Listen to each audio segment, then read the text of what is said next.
도시화의 의미와 과정 한번 보겠습니다. 앞에서는 도시가 무엇이냐에 대해서 배웠고 이번에는 뒤에 글자가 하나 더 붙었어요. 도시화. 자, 여자아이가 있는데 이 여자아이가 다른 여자애들보다 힘이 굉장히 셉니다. 그리고 고무줄 놀이를 하거나 공기 놀이를 하는 것보다 축구하는 걸 좋아합니다. 뭐라 그래요? 저 여자애가 약간 남성화된 경향이 있어. 남성화되어 가는 것 같아. 라고 얘기를 할 수가 있잖아.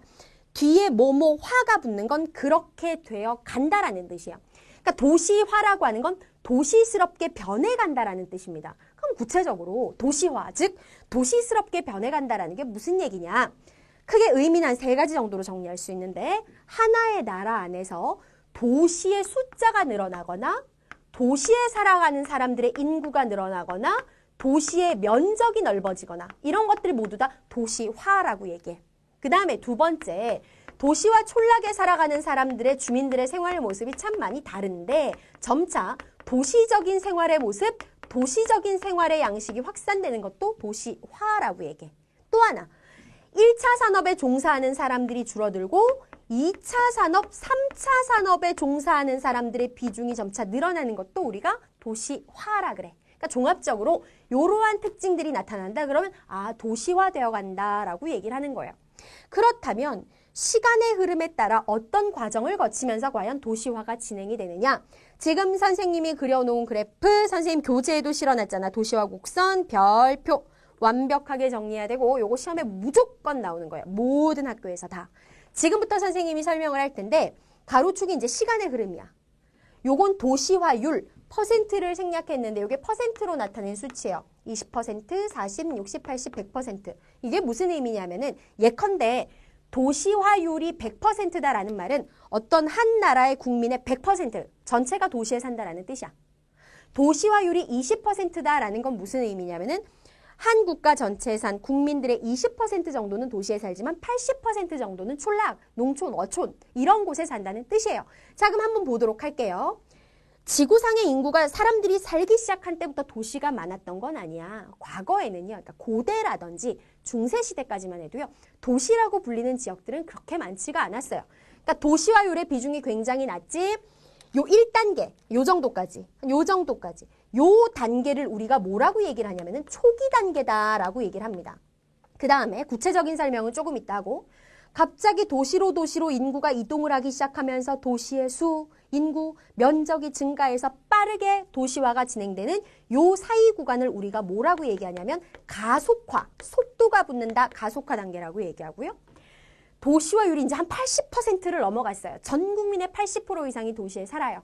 자, 그러면서 이제 속도가 좀 느려지는 마지막, 이제 끝나간다. 그래서 종착 단계라고 얘기를 해요. 각각의 단계의 특징을 알고 있어야 돼. 초기 단계는 되게 쉬워. 도시화율이 굉장히 낮죠. 국민들은 전 국토에 골고루 분포를 하고 도시에 사는 사람들이 딱히 많거나 집중되지 않아요. 이게 바로 초기 단계고 우리나라 같은 경우에는 산업 발달이 시작되기 전 60년대 이전이 바로 여기에 해당되는 초기 단계다라고 생각하시면 됩니다. 자, 그러면 가속화 단계라는 건 어떤 특징이 나타나는 단계냐? 사람들이 도시로 몰려가기 시작해. 도시의 인구가 빠르게 증가를 해. 도시화가 빠르게 진행이 돼. 사람들이 도시로 자꾸 이동을 해. 무슨 현상이 나타난다? 이촌 향도 현상이 나타나면서 도시의 인구가 빠르게 증가하는 게 바로 가속화 단계의 특징이야. 오늘날 여전히 개발이 진행되고 있는 개발도상국들 대부분이 가속화 단계에 놓여 있다. 이렇게 생각하면 되겠죠. 자, 마지막으로 종착 단계는 도대체 뭐냐? 이미 도시화율은 높아 80%를 넘었어. 도시로 갈 만한 사람들은 다 갔다는 얘기야. 그러니까 진행 속도가 빨라요, 늦어요? 늦어요. 이제 더 이상 빨라질 것도 없어요. 갈 만한 사람들은 다 갔으니까. 그러면서 오히려 종착 단계에서는 무슨 특징이 나타나느냐? 도시에 사람이 너무 많으니까 밀집이 되다 보니까 도시의 생활 환경이 조금 악화되는 모습들이 나타나겠지. 그래서 도시 주변으로 오히려 사람들이 쾌적한 환경을 찾아서 떠나가요. 역도시화 현상이 일어나는 게 바로 종착 단계의 특징. 현재 우리나라가 종착 단계에 있고요. 그거 뒤에서 다시 얘기할 거고 선진국들의 대부분이 바로 종착 단계. 개발도상국의 대부분이 가속화 단계에 놓여 있다. 이렇게 생각하시면 됩니다. 자, 요 그래프는 아주 중요해. 시험에 잘 나온다고 말씀드렸고 요 내용을 바탕으로 이제 구체적으로 우리나라의 도시화 과정 한번 보도록 할게요. 우리나라가 산업 발달이 급속하게 진행되기 시작한 게 1960년대부터라 그랬잖아. 60년대 도시들을 중심으로 일자리가 생깁니다. 사람들이 일자리를 찾아서 도시로 옮겨가기 시작해요. 즉 도시화라고 하는 거, 도시화의 무슨 단계? 가속화 단계가 시작된 게 바로 60년대. 요때 우리나라의 이촌향도 현상이 본격적으로 진행이 됐다라는 겁니다. 그러면서 이제 계속 가속화 단계에 놓여 있는 게 70년대인데 70년대에는 드디어 도시화율 50%를 돌파를 해서 바야흐로 도시화 시대라고 불리기 시작했던 게 바로 70년대의 특징이에요. 당연히 60년대와 마찬가지로 70년대도 이촌향도 현상이 활발하게 일어났던 거죠. 자, 그렇다면 그런 과정들을 거쳐서 현재 우리나라는 어떠냐? 우리나라는 현재 얘들아 도시화율이 무려 몇 %냐? 90%를 넘어섰어요. 우리나라 전 국민들의 90% 이상이 도시에 살고 겨우 10%가 안 되는 사람들만이 도시가 아닌 촌락에 거주를 하고 있다라는 거야. 무슨 단계겠어? 당연히 종착 단계에 놓여 있는 거지. 아, 우리의 상황은 이렇구나라는 거 알아두시고 우리나라가 특이한 점이 뭐가 있냐면 대부분의 선진국이 현재 종착 단계고 우리나라도 종착 단계라 그랬잖아. 선진국하고 우리나라하고 다른 점이 있었다면은 유럽이라든지 미국 같은 선진국들은요. 굉장히 오래전부터 도시화가 진행이 됐어요. 1900년대 초반, 그 다음에 1800년대 후반 이때부터 도시화가 진행돼가지고 지금 종착 단계에 놓인 반면 우리나라는 어때? 60년대 시작됐어.